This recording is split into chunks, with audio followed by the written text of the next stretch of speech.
Hey guys, it's Simon here with HobbiesofaMan. Once again, today we're going to be doing another comic book review. Today we're going to be looking at Noir Burlesque by Enrico Marini, published by Titan Comics, as you guys can see right there. It's part of their hard case crime line, which is basically a line of books, comic books and novels, both included in the label of books that deal with crime style books, right? They can be noir, they can be detective stories, they can be action stories, thriller stories. It doesn't really matter. Usually they're from pulp magazines and stuff. They're old books that get republished and reworked for the modern audience. But this one is a relatively new story by Enrico Marini that he made recently, and Titan decided to publish the whole thing in this nice big book, right? And it retails for $30. I got it for $15, thanks to a sale that was happening at Target and some store credit that I had. I think it was a gift card,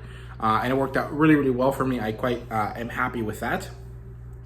The demographic for this is mature. This is definitely an 18+ title, and there's no really, there's no nebulousness to that.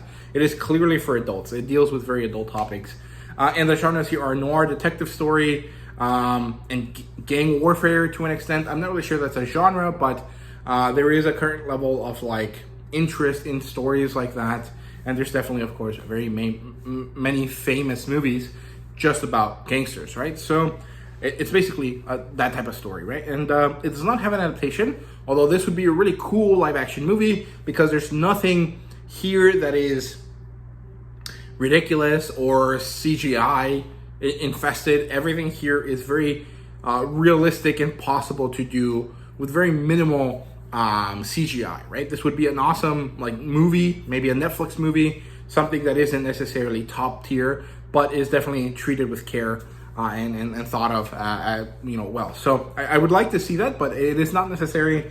This book is wonderful as it is, right? So yeah, my rating for this is a 4.5 out of 5 to a 5 out of 5. I've been kind of going back and forth on this the last few days. I really don't know what I would call it, because sometimes I think, oh man, this was the best noir detective comic book I've read ever, which I haven't really read many of them, but this one is up there. And sometimes I'm like, well, there was a little bit of a problem here with this thing or that thing. And so I can't really tell what I feel. The only thing that I know for sure is that I need to get as many Enrico Marini works as I can as soon as possible. And that has actually proven to be a little bit more difficult than I would like, but that's not really the point of this video. So let's get into the premise here of the story, and then we'll talk about all of the stuff in a spoiler format, right? So yeah, the premise of this is that there's this guy, Slick, and he's back in town after being away in a war, I think. And he ends up realizing that the gangster that he used to work with or had relations to in some way has basically taken over his girl, right? He has stolen his girl from him, and now he has to go work for this gangster in order to pay off his brother's debts. And, well, we end up with this really interesting, enjoyable story that has a really wonderful vibe and very interesting kind of gravitas to it that I really, really like. So it is basically a gangster story about revenge or about solving the reality of this like sword of Damocles that is hanging over Slick's head, right? So yeah, the story opens with this red-haired woman, and it's the red hair is the only thing that we see that is in color. And Marini does this throughout the whole book. Everything is in gray. It's painted in watercolor, but the only person or the only thing in color is always red. There you go. And so this woman is walking. She enters a building. She goes to meet a man. And there's a lot of unresolved sexual tension between the two of them. And then we don't see the characters anymore. We see the outside of the building, and we hear a shot. And then it's very nebulous. It's not clear what happens here, but until you read the end of the story, and then you realize that this is not like the beginning of the story. This is actually a moment before the end, and we're thrown back into the beginning of the story. And this is not really something I like. I don't really enjoy this type of stuff, especially for collected editions. It doesn't really make sense to have this like, oh, you wanna kind of make sure to read the next issue so you know what's going on kind of tactic. But the only real issue with this one in this case is actually that it's unclear that it is a flashback. There is no text that indicates that. There is no change in color perspective that indicates that. There's nothing that made it clear to me that was what's happening. And so I was a little bit confused initially, right? But once I finished the story, I came back and I understood what was going on, right? So, like I said, we are thrown back earlier. It is unclear. And we start with this man who is the same man that we saw before, but it's kind of hard to tell. Robbing a jewelry store. He gets away, and he realizes that his getaway car has left him there. And it turns out later that it was kind of part of the ploy from his employer, who is the gangster that we talked about earlier, right? And so he has to kind of take a woman hostage with him. He kind of is really suave and badass, and so he manages to kiss her, calm her down, give her some jewelry for herself, and then get away with the rest of it, and no one manages to catch him, right? And so then he returns to this burlesque club, this nightclub called the Rex nightclub, and he walks in, he goes to the bar, he asks the bar guy to give him something that the bar guy doesn't know how to make, so he explains it to him, and then he has a confrontation with the bar guy. And then this other guy shows up, and we get introduced to this little posse of dudes that all seem to know Slick. Then we get introduced to the red-haired woman once more, who we learn is called Caprice something. I can't remember the last name that they give, but her name is Caprice. That is her stage name, who happens to be the red-haired woman, and she's a burlesque dancer. And then she comes down to talk to Slick, and it turns out that they know each other. They used to go out together, and that she is now the girl that is with the owner of the nightclub. And so then we have another tense situation between Slick and all the guys that are around him, and with Caprice, who's actually named Debbie, but no one calls her that anymore. And so he ends up being told to go meet with his boss, basically, right, which is Rex. And so again, we have another serious, tense interaction between Rex and Slick. We get a lot of backstory here, which is really, really good, really enjoyable. And basically, we get the setup of like one last job and then you're out. And everyone knows that in those situations, there's always one more job that he has to do. And Slick knows this too, so he's like, dude, I'm not gonna do anything else for you. I've already done what I needed to do. I'm done, right? There is nothing else I can do for you.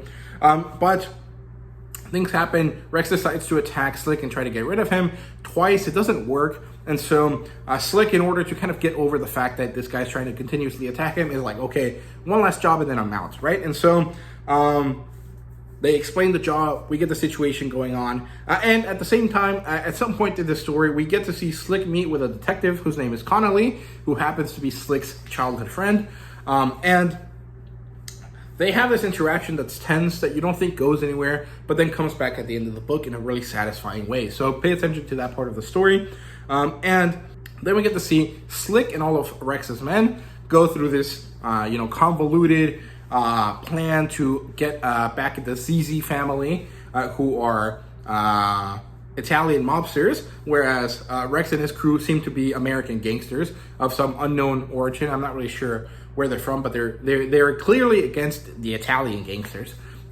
just because they're Italian, right? So there's this kind of like element there of like infighting between the gangster groups because of differences in how they want to run their stuff, right? So there's this fun, interesting situation here where they go steal something, but then they end up actually kidnapping someone instead. And the person that is kidnapped is actually a lot more intelligent than people thought she was.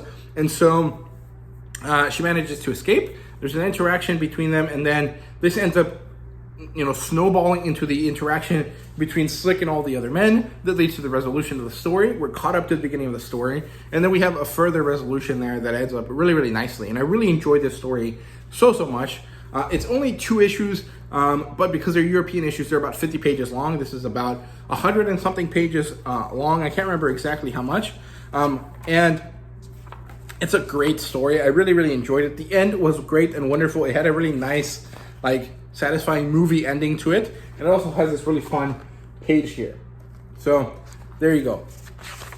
In terms of the plot line, there really is no complaints. Everything here is great, except for some of the lack of clarity at the beginning of the story that I mentioned ad nauseum at this point, right? So yeah, in terms of characters, we get Slick, whose real name is Terry, Caprice, whose real name is Debbie, Rex, Detective Connolly, the CZ family characters, which are the father and daughter, the father being the main leader of the CZ family. And overall, I really enjoy the characters. I think there's a lot of characterization. There's a lot of history implied between the characters, and it really makes all of them feel very alive. The relationship between Slick and Caprice is very, very good. I can imagine them talking in these like old school transatlantic accents in like classic movies. And I just really vibe with the way that they interact. I really enjoy that. I think Marini did a great job kind of setting up this like nebulous, I love you, but not really, but I love the idea of you, but it's a dangerous world, and so we have to be apart kind of vibe that really, really works for these characters a lot. I think it was well done. The characters here are wonderful. A really interesting relationship between the characters here. So yeah, and in terms of world building, there really isn't too much. It's more or less setting building. There really isn't any new unknown things. You know, you get introduced to a mobster family that is not really related to any real ones. We learn about the cabaret club. We learn about the characters' backstories and how they relate to each other and the area they live in. But there really isn't any like world building because we are in a real world situation, right? So it's just kind of some nebulous area of the East Coast, right? So yeah, it is all setting building, no world building. In terms of artwork, it's wonderful. It's so, so good. And there's naughty bits here, but overall, the story is great. The artwork is wonderful. I like it. I love the coloring as well. Marini did all of this himself. I think the only thing he didn't do is write this in English. I think this was published in French first and then translated. Let me see if I can find who translated it. It was translated by Dan Christensen for Europe Comics, who are a defunct company now. So hopefully Titan ends up taking all of their licenses and publishing them physically, because that would be really nice. There's a lot of good stuff from Europe Comics that I would like to own, but I don't like owning it digitally. And at this point, it's kind of hard to get that stuff because the company doesn't like publish anything anymore, as far as I understand it, or they don't publish in the US anymore. I'm not really sure what happened there, but there is a definite situation that happened with that company where a lot of their stuff got pulled away from online shops, right? So yeah, but yeah, the artwork is wonderful. It's a gray watercolor, really good red accents. If you follow Marini on Facebook or on Twitter, you'll see some really great stuff that he posts. It's really, really good. Wonderful stuff. I like it a lot. And like I said, rating wise, I'm not really sure what to give it. A 4.5 out of 5 or a 5 out of 5. Now that might seem like a big difference, but that's the difference between a 9 and a 10, right? So I would say 5 out of 5, because even with the issues, once you read the whole story, you don't have that issue anymore. So the issue only happens at the beginning, which to some people might be a big detriment because they don't want to be confused at the beginning of the story. And to other people, it might not really make a difference. And so I'm not really sure where I fall into that kind of situation. But I would say that I would go 5 out of 5 overall, because ultimately I loved this story. I really enjoyed it. It made me want to get out and get more of Marini's works. So I will give it a 5 out of 5. And I think it's great. So if you're interested in noir detective stories or stories about gangsters, and you're interested in comic books, and you're interested in European comic books specifically, I recommend you guys check this out. It's really, really enjoyable. So yeah, there you go. Those are my thoughts on Noir Burlesque. Let me know what you thought. Let me know if you've read this story before, or if you've heard of Enrico Marini. If you have, you probably have heard of him through the Batman story that I made, The Dark Prince Charming. So let me know down below, and thank you guys very much for watching. See you guys later.